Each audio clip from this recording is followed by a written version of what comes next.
day of celebration and solemn reflection. It is the anniversary of the day Nigerians realized one of the most cherished of human desires, the desire for freedom. We therefore give thanks to and remember our founding fathers who labored so hard and sacrificed so much to build and bequeath to us this wonderful nation. It is our duty to consolidate this great legacy. On this 1st October date, and on the eve of the start of the general election cycle, we should do well to reflect on what binds us together and the great strength our diversity bestows on us. Ours is an ambitious nation, and as students, we have every right to look forward to the future with confidence and optimism, which are well-founded considering where we find ourselves today. There has been a steady improvement in the security situation in the Northeast. We remain committed to ending the crisis and make the Northeast safe for all. Our thoughts and prayers are always with the victims of Boko Haram's atrocities and their families. Beyond that, we know that the goals of the Boko Haram terrorists include capturing territories, destroying our democracy, and denying our children the right to education. We will not allow them to succeed. I want at this point to pay tribute to the men and women of our armed forces, the police, and other security and law enforcement agencies who have been working under the most difficult conditions to keep the country safe. In the process, many have made the supreme sacrifice. As their Commander-in-Chief, I assure these our gallant men and women that I will continue to empower them by deepening their professionalism and providing all the necessary force multipliers and enablers required for them to prevail on the field. I am looking into all reported cases of inadequacies in relation to their entitlements, their welfare, and those of their families. We are diversifying away from reliance on oil to increase manufacturing capacity, solid minerals development, and agriculture. Efforts are on course in the Niger Delta to clean up polluted lands, restore hopes of the youth in the region, and re-establish livelihoods, and strengthen their capacity to guarantee for themselves and for our country a brighter future. The age-long conflict between herders and farmers that was being exploited by those seeking to plant the seed of discord and disunity among our people is being addressed decisively. We will sustain and continue to support the commendable efforts by all, including civil society organizations, local and state governments, and our traditional and religious leaders in finding durable solution to this problem. This being a transhuman issue, we are working with countries in our region that are also facing similar difficulties to complement our common efforts. In this context, I must warn that the perpetrators of murder and general mayhem in the name of defending or protecting herders or farmers will face the full wrath of the law. Meanwhile, we urge all peace-loving Nigerians to reject any simplistic portrayal at home or abroad of this conflict as either religious or ethnic based. We are one of the countries in the world most affected by environmental degradation as a consequence of climate change.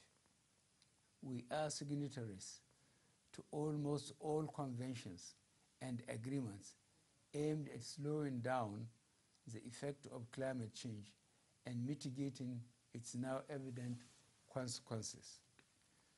The consequences on lives and livelihoods of the shrinking of the Lake Chad and the pollution caused by oil exploitation activities alone make it mandatory on us to be at the forefront of the struggle for a safer and more sustainable environment.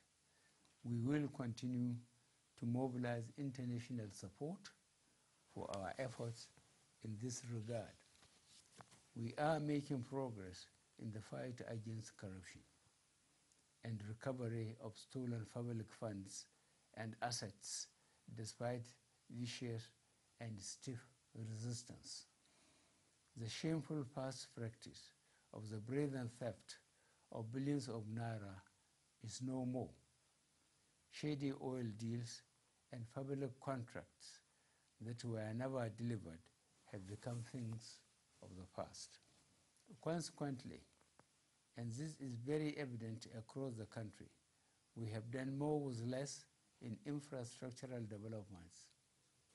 Roads, railways, major bridges, schools, energy and power, air and seaports, welfare of serving and retired personnel, both civilian and military, including payment of legacy debt such as pension areas, have been attended to.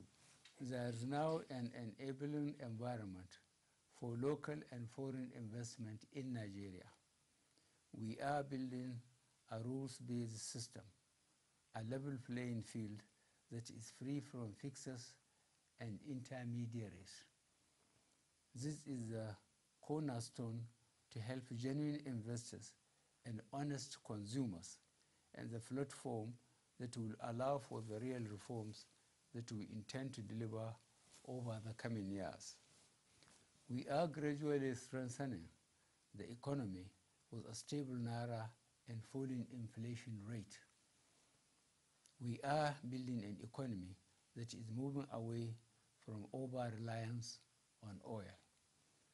Consequently, we have witnessed massive return to farms and seen bumper harvests despite recurrent floods across the country. These positive developments are the result of our collective pursuit of a common vision through hard work and dedication after the missed opportunities and disappointments that followed the return to democracy in 1999. At the forefront have always been our youth. They have been at the vanguard of the struggle for independence.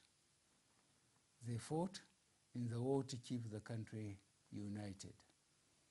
And it was they who kept alive the struggle for democracy and human rights in our country at times when these were at risk, especially following the June 12, 1993 election and the historic 2015 election process.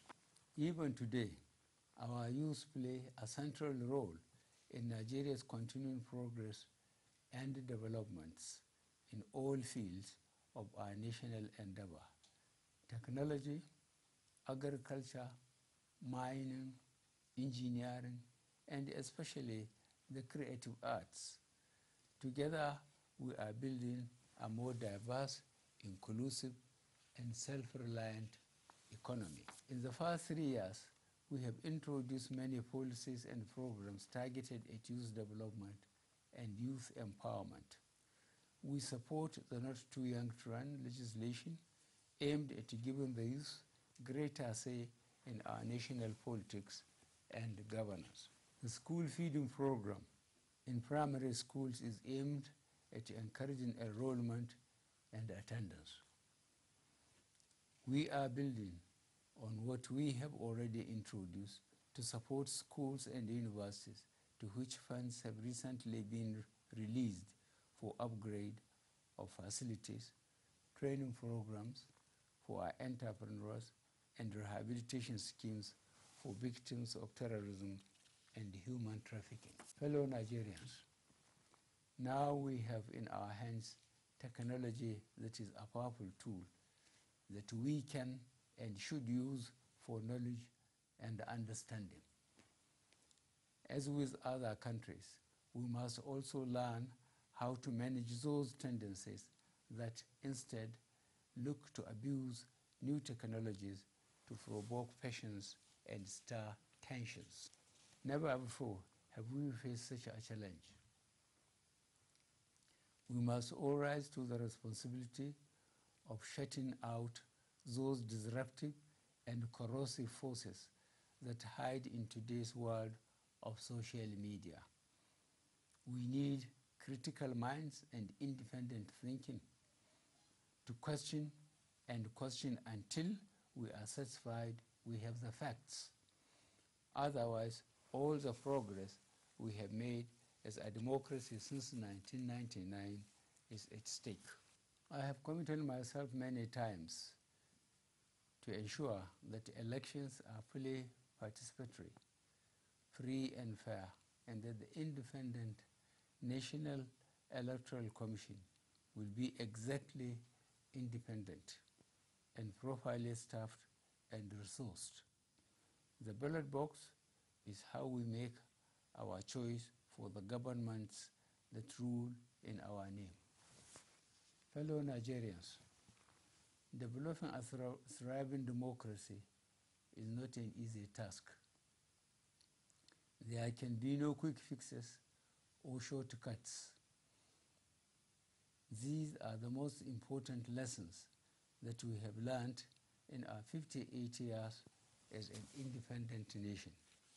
At the international level, we remain a responsible and respected member of the international community, playing active positive roles within ECOWAS, the African Union, and the United Nations, as well as all other regional and international organizations and institutions of which we are members.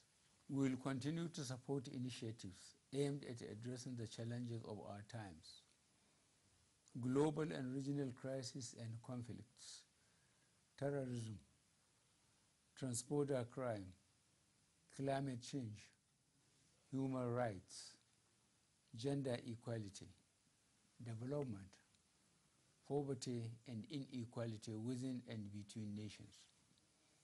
In this context, we are working hard to achieve both the African Union 2063 agenda for socio-economic transformation of our continent and the United Nations 2030 agenda for sustainable development, which together aim at addressing these challenges. Fellow Nigerians, as we celebrate the 58th anniversary of our independence, we know we are on the right path. Although we have our differences, they count for far less than the values, virtues, and common aspiration that unite us as a nation. We have so much for which we should be grateful, and in which we should rightly take pride. Our journey is not finished, but we have come a long way. I want to assure you that as President, I will continue to work tirelessly to promote, protect, and preserve what really matters: a united, peaceful, prosperous, and secure Nigeria, where all, irrespective of background, can aspire to succeed. Thank you. I wish you a memorable independence celebration.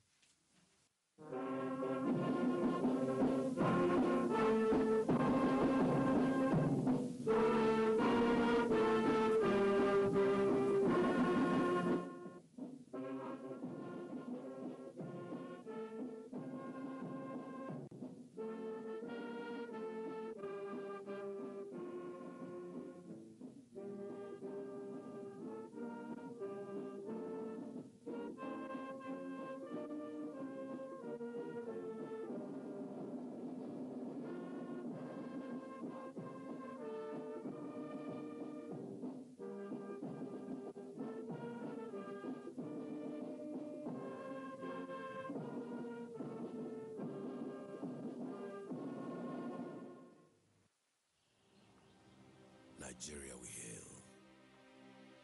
Those who divide our people are getting better at their game.